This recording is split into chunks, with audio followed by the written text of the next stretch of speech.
யார் ஒருவர் ஃபர்லான தொழுகைகளுக்கு முன்னால் அல்லது பின்னால் 12 ரக்காத் அல்லது 10 ரக்காத் சுன்னத் தொழுது வருகிறாரோ, அதுல லுஹருக்கு முன்னால 4 2 2 4, லுஹருக்கு பின்னால 2, அந்த 12 லிஸ்டில் உள்ளது. அதே போன்று மகரிபுக்கு பின்னால 2 8, இஷாவுக்கு பின்னால 2 10, ஃபஜ்ருக்கு முன்னால 2 12. இதிலே லுஹருக்கு முன்னால 2 தொழலாம் என்று ஹதீஸ் வருகிறது. 2 தொழுதால் 10. இந்த 10 அல்லது 12 ரக்காத்துக்களை ஒருவர் ரெகுலராக தொழுது வந்தால், பயணத்தில் இருந்தால் தொழ தேவையில்லை. பயணத்தில் இருந்தால் அவர் ஃபர்லான தொழுகைகளை மாத்திரம் தொழுதால் போதும். இந்த ரெகுலரான சுன்னத்தை தொழ வேண்டிய அவசியம் இல்லை. தொழுவது சுன்னத்தும் அல்ல. ஒருவர் ஊரில் இருக்கும் போது இந்த 12ஐயும் தொழுது வந்தால் அவருக்கு சுவர்க்கத்தில் ஒரு வீடு கட்டப்படும். இதை கொஞ்சம் தனிமையில் உட்கார்ந்து யோசிச்சு பாருங்க. அல்லாஹ்வுடைய தூதர் சொல்கிறார்கள், வஹீன் அடிப்படையில் சொல்கிறார்கள். இது பொய்யாக இருக்குமா? இதுல நமக்கு சந்தேகம் வர முடியுமா? நிச்சயமாக வராது. அன்புள்ள சகோதரர்கள், இன்றைக்கு பாருங்க நம்ம நிலைமையை. நம்ம 12 சுன்னத்தை பத்தி பேசிட்டு இருக்கோம். நம்ம இப்ப பேசுற டாபிக் என்னன்னு கேட்டால் 12 ரக்காத் சுன்னத். ஆனால் நம்மில் பெரும்பாலானவர்களுக்கு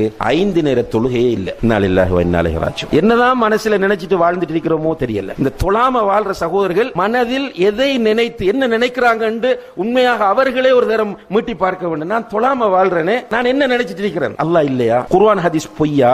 மௌத் என்பது பொய்யா? கபருடைய வாழ்க்கையை நான் ஈமான் கொள்ளவில்லையா? மறுமையிலே அல்லாஹ் என்னிடம் முதலாவது கேட்க போகிற கேள்வி தொழுகை தொழுகை என்று சொல்கிறார்களே, இது பொய்யா? தொழாதவர்களுக்கு அல்லாஹ் சக்கர் என்ற நரகத்தை தயார் செய்து வைத்திருக்கிறானே, இது பொய்யா? கொஞ்சம் யோசிச்சு பார்த்தாங்கன்னா அவர்களுக்கே அவர்கள் செய்யக்கூடிய அசிங்கம் புரியும். அல்லாஹு தஆலா எவ்வளவோ நிஅமத்துகளை தந்திருக்கிறான் சகோதரர்களே. அல்லாஹ் தந்திருக்கிற நிஅமத்துகளை எண்ண ஆரம்பித்தால் நம்மால் எண்ணி முடிக்க முடியாத அளவு நம்முடைய சொந்த வாழ்க்கையில் அல்லாஹ் நிறைய நிஅமத்துகளை தந்திருக்கிறான். தேவண்டா உட்கார்ந்து பட்டியல் போட்டு பாருங்கள். உங்களுடைய 2 கண்ணும் கெட்டு போகும்போது கண்ணின் பெருமதி உங்களுக்கு புரியும். உங்களுடைய 2 கிட்னிகளும் பழுதாகும் போது அல்லாஹ் தந்திருக்கிற கிட்னியின் பெருமதி உங்களுக்கு புரியும். ஏதாவது ஒரு இடத்தில் எலும்பிலோ சதையிலோ எங்காவது ஒரு இடத்திலே கேன்சர் என்று ஒரு நோய் உண்டாகும் போது அந்த ஆரோக்கியமான நிஅமத்தின் பெருமதி நமக்கு புரியும். அல்லாஹ் தஆலா தந்திருக்கிற நிஅமத்துகளை எல்லாம் அனுபவித்துக் கொண்டு ஒரு நண்பன் உங்களிடத்தில் சில உதவிகளை வாங்குகிறான். அந்த நண்பன் ஒரு கட்டத்தில் உங்களுக்கு ஒரு பிரதிபகாரம் செய்ய தவறும் போது நன்றி கெட்டவன் என்று அவனையும், நீங்கள் ஒருவனுக்கு ஓட் போடுகிறீர்கள்,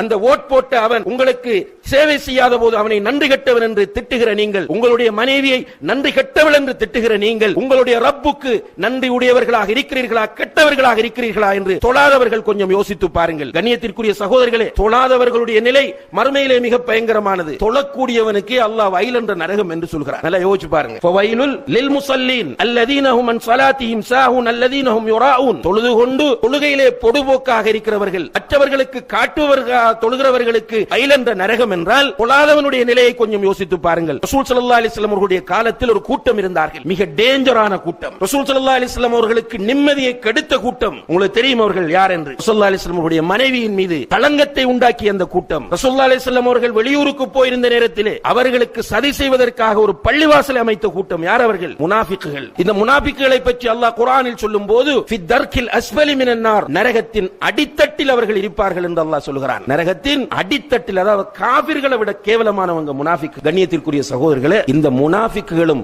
ரசூல் ஸல்லல்லாஹு அலைஹி வஸல்லம் உடைய காலத்தில் தொழுதான். கொஞ்சம் யோசிச்சு பாருங்க. தொழாதவர்கள் நீங்க அந்த முனாஃபிக்கை விட மோசமானவர்களா? முனாஃபிக்கை விட நன்றி கட்ட கேவலமான கூட்டமா?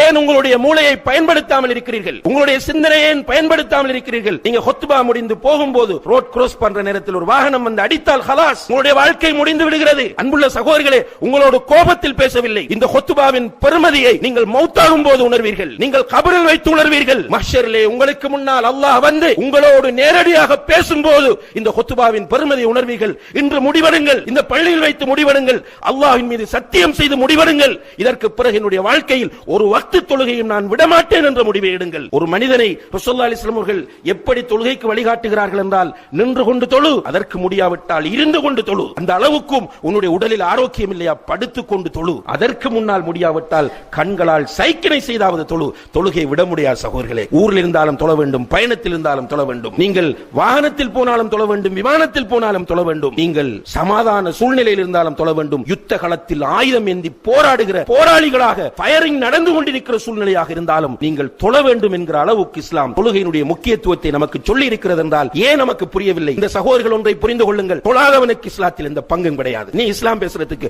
உனக்கு எந்த ரைட்டும் கிடையாது. பேசாதே, நீ நரகவாதி. ரசூல் ஸல்லல்லாஹு அலைஹி வஸல்லம் அவர்கள் சொன்னார்கள், அல் அஹ்துல்லதி பைனனா வ பைனஹும் அஸ்ஸலா, நமக்கும் அவர்களுக்கும் இடையில் உள்ள வித்தியாசம் தொழுகையாகும். தொழாத நீ இந்த உம்மத்தில் நீ ஏன் கவலைப்பட வேண்டும்? முஸ்லிம்களை பற்றி உனக்கு என்ன அக்கறை? முஸ்லிம்கள் பார்த்துக் கொள்வார்கள் அவர்களை. தொழாதவனுக்கு இஸ்லாத்தில் எந்த பங்கும் இல்லை என்று உமர் இப்னுல் கத்தாப் ரலியல்லாஹு அன்ஹு அவர்கள் சொன்ன கட்டத்தை கொஞ்சம் யோசித்து பாருங்கள். சாதாரணமான ஒரு கட்டம் அல்ல. உமர் ரலியல்லாஹு அன்ஹு அவர்கள் ஹிஜ்ரி 23வது ஆண்டு அவர்கள் கலீஃபாவாக இருக்கும்போது இமாமத் செய்வதற்காக சுபஹுடைய நேரத்திலே முன்னால் செல்கிறார்கள். சஃப்களை ஒழுங்குபடுத்தி விட்டு தக்பீர் கட்டும் போது பின்னால் இருந்த ஒருவன் சரமாரியாக அவர்களுடைய முதுகிலே ஒரு கூரிய ஆயுதத்தினால் குத்துகிறான். 6-7 தடவைகள் முதுகிலே குத்து விழுந்து விட்டது. உமர் ரலியல்லாஹு அன்ஹு அவர்கள் கீழே விழப்போகிறார்கள். இமாம் தக்பீர் கட்டி நின்ற இமாம் கீழே விழப்போகிறார்கள். பின்னால் இருந்த அப்துர் ரஹ்மான் இப்னு அவுஃப் ரலியல்லாஹு அன்ஹு கையை பிடித்து முன்னால் இழுத்து விட்டார்கள் இமாமத் செய்யுமாறு. மக்கள் அவர்களை தூக்கி கொண்டு செல்கிறார்கள். வீட்டில் வைத்து அவசர சிகிச்சை நடக்கிறது. அவசர சிகிச்சை நடந்து கொண்டிருக்கும் போது மயக்கம் அவங்க யாதில்ல. உமர் ரலியல்லாஹு அன்ஹு அவர்கள் கண் விழித்து பார்க்கிறார்கள். நிறைய சஹாபாக்கள் சூழ்ந்து கொண்டிருக்கிறார்கள்.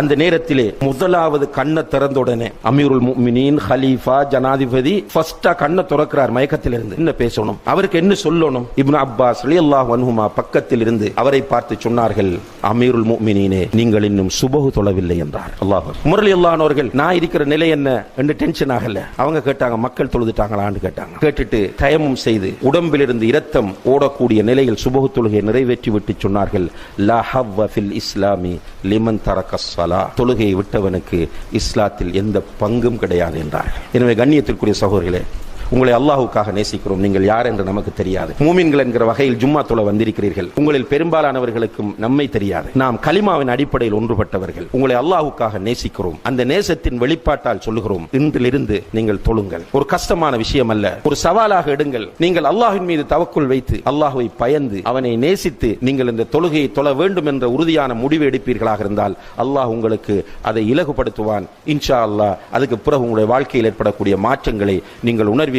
எல்லாம் வல்ல அல்லாஹு தஆலா தொழுகையை நிலைநாட்டி ருக்கூ செய்யக்கூடியவர்களோடு ருக்கூ செய்து மறுமையிலே அல்லாஹுக்கு சுஜூத் செய்யக்கூடிய பாக்கியத்தை நாம் எல்லோரும் பெறுவதற்கு அவன் தௌஃபீக் செய்வானாக. வ ஆகிரு தஅவானா அனில் ஹம்துலில்லாஹி ரப்பில் ஆலமீன்.